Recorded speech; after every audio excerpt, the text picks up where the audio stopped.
ಕನ್ನಡ ಚಿತ್ರರಂಗಕ್ಕೆ ಪಾಶ್ ಕಾಯ್ದೆ ಬೇಡ ಎಂದು ಫಿಲ್ಮ್ ಚೇಂಬರ್ಗೆ ಮನವಿ ಸಲ್ಲಿಸಲಾಗಿದೆ.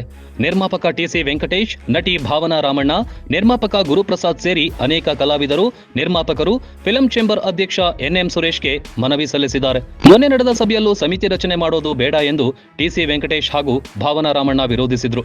ಇದೀಗ ಏಕಾಏಕಿ ಸಮಿತಿ ರಚನೆ ಮಾಡಬಾರದು ಎಂದು ಮನವಿ ಸಲ್ಲಿಸಿದ್ದಾರೆ.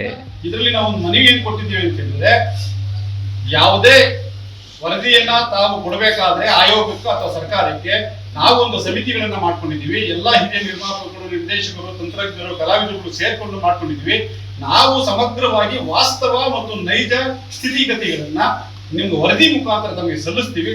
ತಾವು ದಯಮಾಡಿ ಅಂತ ವರದಿಯನ್ನ ತಾವು ಕೊಡಬೇಕಾಗ್ತದೆ. ಯಾಕೆಂದ್ರೆ ಇದು ಟೆಕ್ನಿಕಲಿ ಹೇಳೋ ವಿಚಾರ ಅಲ್ಲ, ಭಾವನಾತ್ಮಕವಾಗಿ ಹೇಳೋ ವಿಚಾರ ಆಗಿದೆ. ಹಾಗಾಗಿ ನನ್ನ ಮನವಿ ದಯಮಾಡಿ ನಮಗೆ ಗೌರವಿಸಿ, ಚಿತ್ರರಂಗವನ್ನು.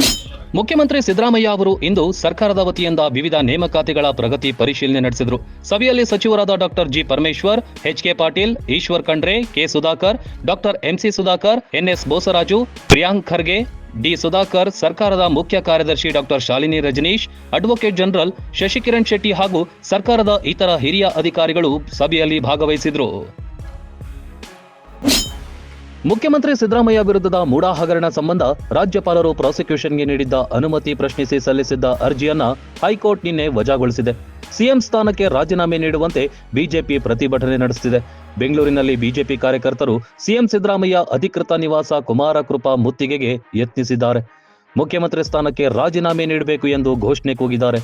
ಈ ವೇಳೆ ಪೊಲೀಸರು ಪ್ರತಿಭಟನಾಕಾರರನ್ನು ವಶಕ್ಕೆ ಪಡೆದುಕೊಂಡಿದ್ದಾರೆ ಎಂದು ತಿಳಿದು ಬಂದಿದೆ.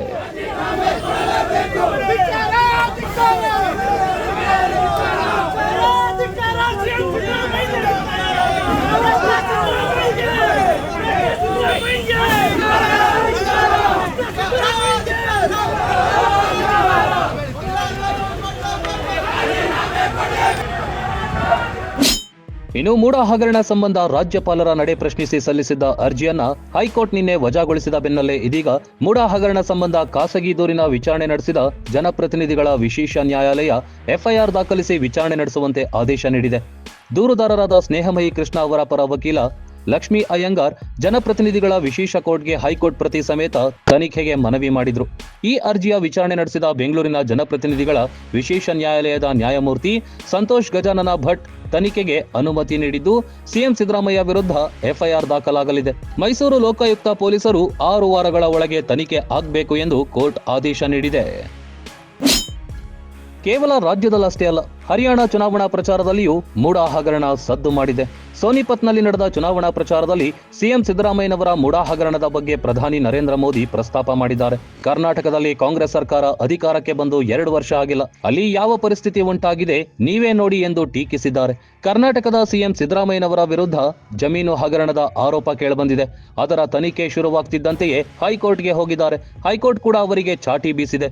ನಿನ್ನೆ ಹೈಕೋರ್ಟ್ ಸಿಎಂ ಸಿದ್ದರಾಮಯ್ಯನವರ ವಿರುದ್ಧ ತನಿಖೆಗೆ ಆದೇಶ ಮಾಡಿದೆ. ಸಿದ್ದರಾಮಯ್ಯ ವಿರುದ್ಧ ತನಿಖೆ ಆಗಲೇಬೇಕು. ಈ ರೀತಿ ಭ್ರಷ್ಟಾಚಾರ ಮಾಡಿದ ಪಕ್ಷಕ್ಕೆ ಹರಿಯಾಣದಲ್ಲಿ ಅವಕಾಶ ಕೊಡ್ತೀರಾ ಎಂದು ಹರಿಯಾಣದ ಸೋನಿಪತ್ನಲ್ಲಿ ಪ್ರಧಾನಿ ಮೋದಿ ವಾಗ್ದಾಳಿ ನಡೆಸಿದ್ದಾರೆ.